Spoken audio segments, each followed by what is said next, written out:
What up peeps, Minecraft Noobs here, and we are bringing you a tutorial, our first ever tutorial on the channel. So in this tutorial we're going to be starting off with something basic. We're going to be showing you how to use PermissionsEx.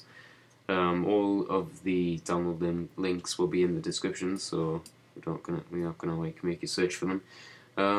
So yeah, let's get started. I'm presuming you have a Minecraft server.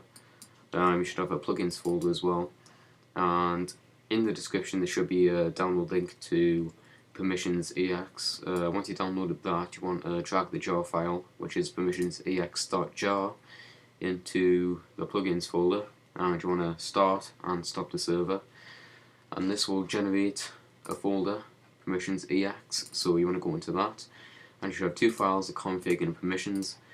I'll be focusing on the permissions YML file the most because the config there's not much to do, and the permissions is where it all happens really. So you just want to copy what I have down here because it works for me, so it's probably going to work for you. So yeah, parent nodes to false, enable to false, strict mode to false, create user records to true. I'll explain what that does in the permissions YML file. Allow ops to true, they should be set to false by default, and debug to true. So yeah, that's all you need for the config.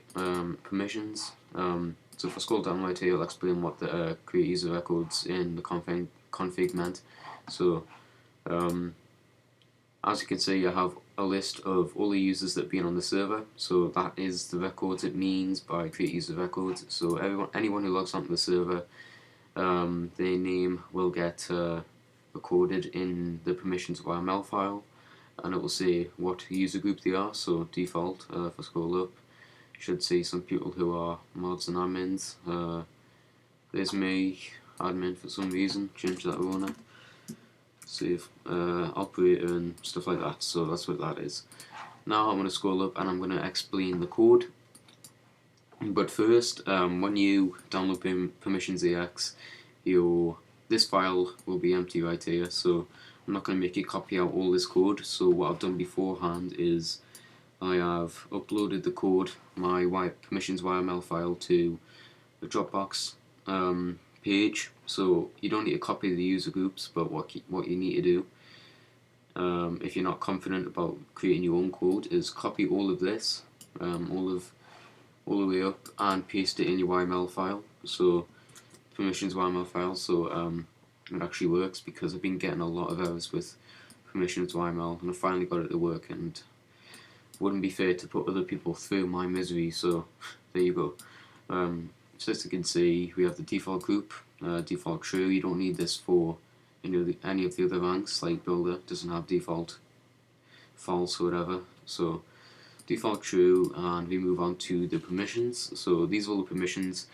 You can't have the code like skew with, so I can't have one there and one that way. So they have to be all in line, and it can't just be like right over here to the side either. So that's why I've given you the code, so it makes it a lot easier, because basically you can just edit it and make your own groups and stuff. So but these things right here are nodes, I think you call them. So I have Essentials installed on my server. So what I'm also going to be putting in the description is a command reference page for Essentials. So your page won't look like this, it'll look like this, and you want to click on View Permissions Only to change it to this. So this is a list of all the Essentials permissions that you can give to any users. So for example, if I wanted to find the command, so the default group could use /rules.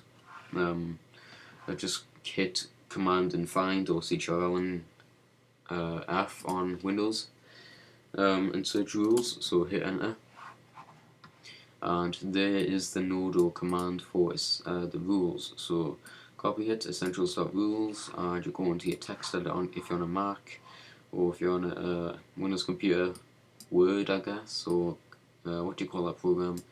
Something plus plus. It's like a program that you have to download to open these sort of files. But anyways, I'm getting distracted. You copy the node and paste it into here, and you can have any amount of commands for each group that you want. So moving on to the prefix, you originally needed a suffix for this to work, but now you don't, just a prefix. So yeah, that's been the easiest part right here. The brackets guest, that's a prefix that you'll say before your name in game. So if I was a guest in the guest group, then in brackets it would be guest, then my name in chat. So it just basically defines what group you're in on the server. And this right here that I'm in the E represents what colour it'll be. So I think this is a yellow, and I'll also leave the colour codes for Minecraft in the description. So as you can see here, if I go back into text edit, yeah, it is yellow. So basically, there's like weird signs before these in the color codes chart, but it's basically just representing a and sign. So if I wanted it to be a light blue, I type and B, and if I wanted to change the prefix, I could just type noob. So therefore, when anyone in the guest section talks, it'll say noob before the name. So yeah, I'll change that back. Scrolling down, you just need to ignore this. Well, not this part. Build to true. Self-explanatory really. If it's false, that group won't be able to build. So make sure it's in true if you want them to build. Just ignore this part.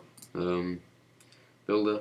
I have a lot more of commands for this. If you noticed already that I have different commands other than essentials, what you can do if you install other plugins on the server, what you can do is just search. For example, I have Soul, which is a teleportation thing. I could just search Soul nodes or commands in Google, and it would bring up like a list of all of the commands that you need for this. So scrolling down, scroll the bottom because I want to explain something. As you can see here in the owner and admin section, we have